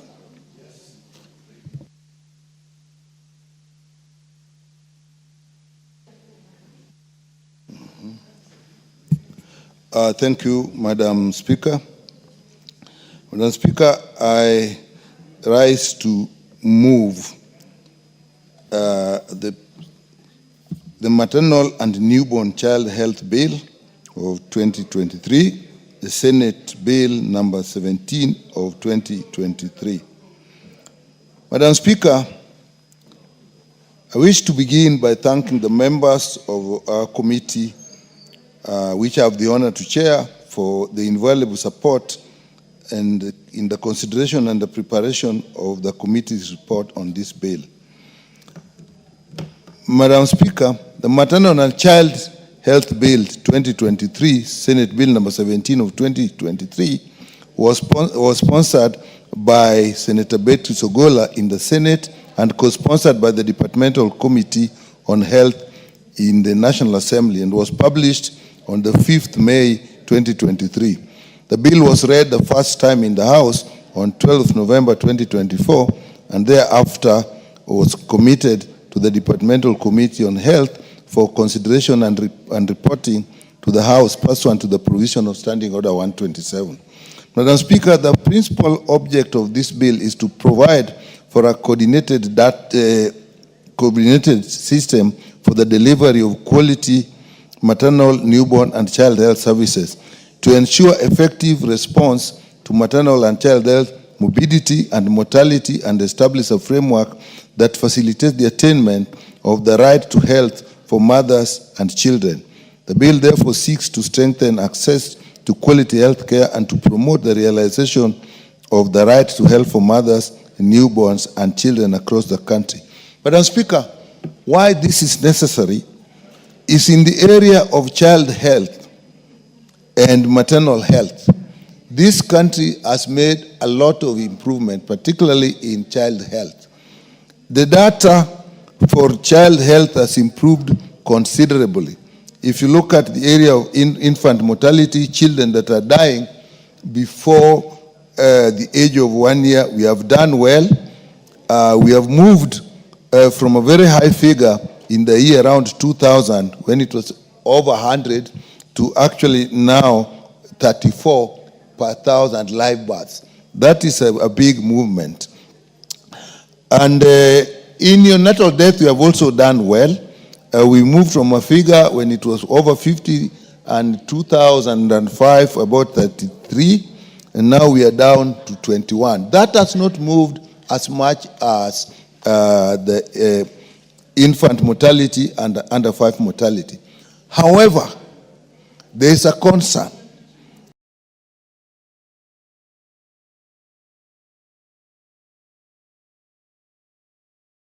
That when you come to the area of maternal mortality, the figures to now, that is around 2005, to now 355.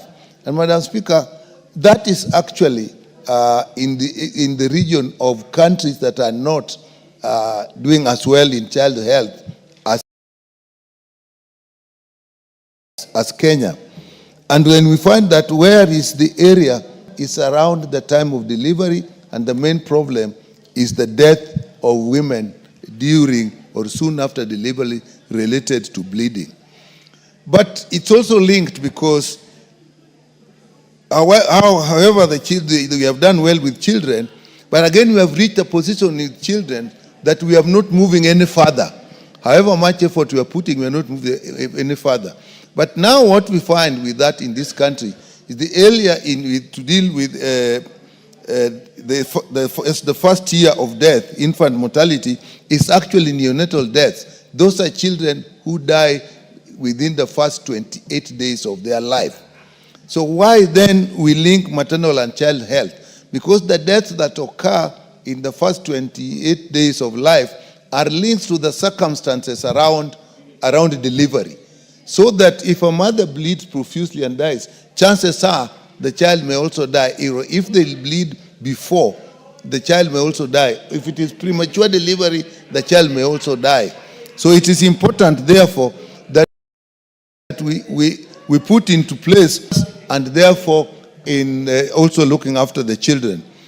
Madam Speaker, in that area, you will find that if you go to any of our health facilities, even in maternities, Whereas there are provisions for delivery of mothers, you don't find a proper provision for care of newborn babies, particularly if they are preterm. And even in the financial system that we are doing, we are finding that newborn babies are not catered for. We had to, when we were doing Linda Mama, we had to specifically make sure that the babies are involved, are also included in the pay in the first 28 days. So it is therefore important that we actually make provisions that will take care of both the mother and the child.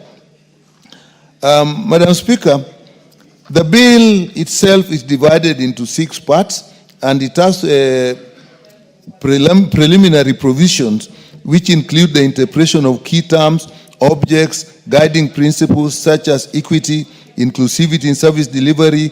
And here it is important that if we define very clearly the conditions we are talking about, like postpartum hemorrhage, that is bleeding after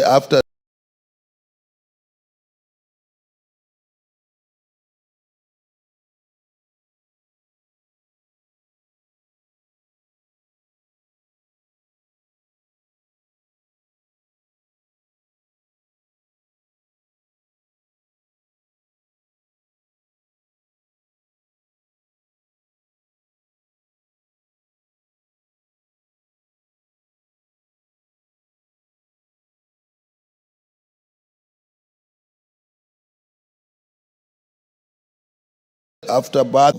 These functions under this act be guided by the following principles: universal access to and equity in delivery of health services and in the recognition of persons with special needs. Mothers have actually special needs, and you will find that the deaths that occur amongst mothers, the problems actually start at home. Delay in decision when they should go to hospital, delay on when they are taken to hospital, and even when they get to hospital, there are still delays. So that a mother, and the progress of labor does not wait for anybody. It will progress. So if you don't have structures and systems in place that will make sure that mothers get instant care when they need it, you are actually likely to lose those mothers. And even for babies, for example, maybe a little more technical, but easy to understand. If the cord becomes before the head, if a mother is delivering, you have only about less than half an hour to make sure that that baby is delivered, or the baby will die inside. So if there is delayed in the second stage of labor, when actually they are ready to be born, and it takes too long, both the mother and the baby are in danger. And therefore, you see that in 4B, availability and access to services and timely and reliable measures that will make sure that the services are delivered. And in this, the bill is also proposing in the same clause that all this, there must be clear collaboration between the national government and the county government. Madam Speaker, the national government will put standards. This is what should be done. This is how it should be done. But those standards are actually delivered at the county. So if there is no link between them, then you will have a problem. Madam Speaker, Part 2 provides for maternal, newborn, and child health services to be afforded to women and children, covering the preconception, pregnancy, delivery, and postpartum periods, as well as child health services up to 12 years of age. So if we are taking care of babies, and if we want, for example, to be very successful in family planning, we must make sure that every baby that is born actually survives. So when you are putting in place services for delivery, you are putting for antenatal care, you are putting in place services for delivery and postnatal care, you must extend it. As I said, the first 30 days, the first 28 days of life, and even beyond. And when we talk of 12 years, Madam Speaker, there is something as a country, actually the world over, why we have the youth ball that sometimes we are scared of, and sometimes we actually consider as a resource. Vaccinations have been successful. In the year 78, 79, when there were no vaccination, that's when we actually started serious vaccination. We were losing, as I said, up to 300 children before 1 year of birth. And measles, I'll just take measles for example, Madam Speaker. We had what we call the measles season. And in a ward of, say, 50, a ward of 50, a children's ward of 50, in the measles season, you would have even 200 children. You would have 5 to 10 deaths a day. When vaccinations were put in place, between 79 and actually 84, we actually moved so fast. So between 1984 and the year 2005, we did not have a single case of measles in this country. I don't know whether we can perceive that level of rapid growth. What is out of order, Honorable Mwafrika?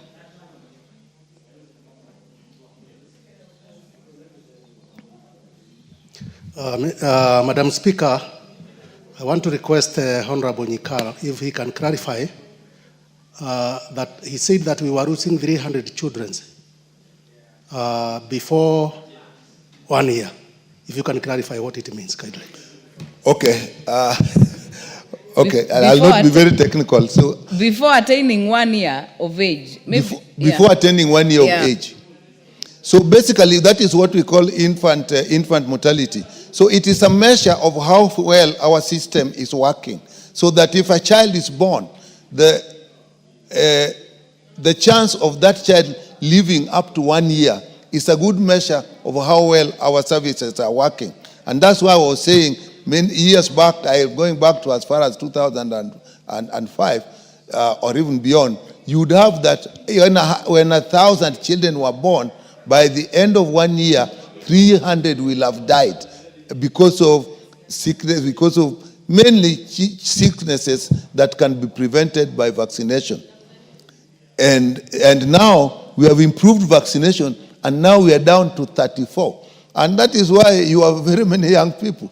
Children don't die. When did you last go to a child's funeral? But we go to adult funerals all the time. The children as born, they are surviving. But we have a problem that is still sticking with mothers. Mothers are dying when they are giving birth. And then children, many children born die before their 28 days of life.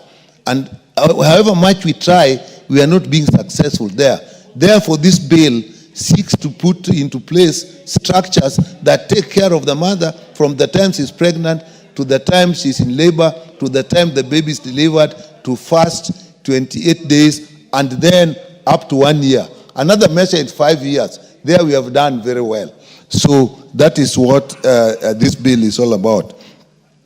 Honorable Speaker, Part 4 outlines the role of the national government through Cabinet Secretary for Health, including the development of standards, policies, and a national plan of action, and the requirement to submit annual reports to Parliament. That is extremely important. If we then say we will put up standards the standards of care that are required, and a plan of action that will make sure that those standards are reached. And that's why I was saying the national government must work together with the county government, because the truth is most of our health services are in the county government, from level 1 to level 5.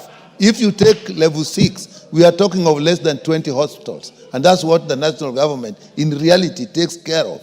So if those are not working, so that is where we have the standards. And then we say there must be proper monitoring or a reporting system, so that report to Parliament. We are saying we report to Parliament because we want to now, as Parliament, be sure that this level, where we have reached with maternal deaths, with the children dying before 1 month of life or 28 days, what are the factors? And so we don't just leave it out there, that we also get the report. And part 4 sets out the functions of county government, which include implementing national policies and standards, promoting public awareness, developing county-specific programs to reduce maternal wealth. That's reduce maternal and infant mortality deaths. So again, as I said, we need the counties to do that. Part 4 provides for monitoring and evaluation mechanisms, including collection, surveillance of maternal and child deaths, and assessment of adherence to standards. Now, again, as I said, we just don't put standards, we just don't put structures, we don't just employ people. We must know that when you have done those, are they really happening? And this thing is being lifted in this bill to a level that Parliament will be involved. And I can tell you that during the UNGAS, there was a report that actually kind of embarrassed the country because we were being quoted to countries that we shouldn't be quoted to. I don't want to name the countries. And it came public. So as Parliament, we must now make sure that we do that, which means for us in the Budget Committee, we'll have to actually even put more money there. So part 5 contains general provisions, including the power of the Cabinet Secretary to make regulations and consequential amendments to other acts to align with the objective of this bill. We have the Health Act 2017, which is a major act that we'll have to look at. Even HIV/AIDS Act, I think we'll have to look at it when we have this. Member for Chesume, what is out of order? Madam Speaker, I rise on Standing Order 91 on responsibility of statement of fact, and I just wanted to seek clarification from our senior. He said that nowadays you do not hear funerals for young children, but I would like to be informed that, or I inform him that usually funerals are not done for those young children. So is he really being factual in his report that nowadays there are no funerals? Honorable Biego, that children don't get funerals? Oh. No, what I'm saying is that the honorable member said that nowadays there are no funerals for children. But I was just putting to his attention African culture. A child who is a toddler or 3 months or just having been born, there is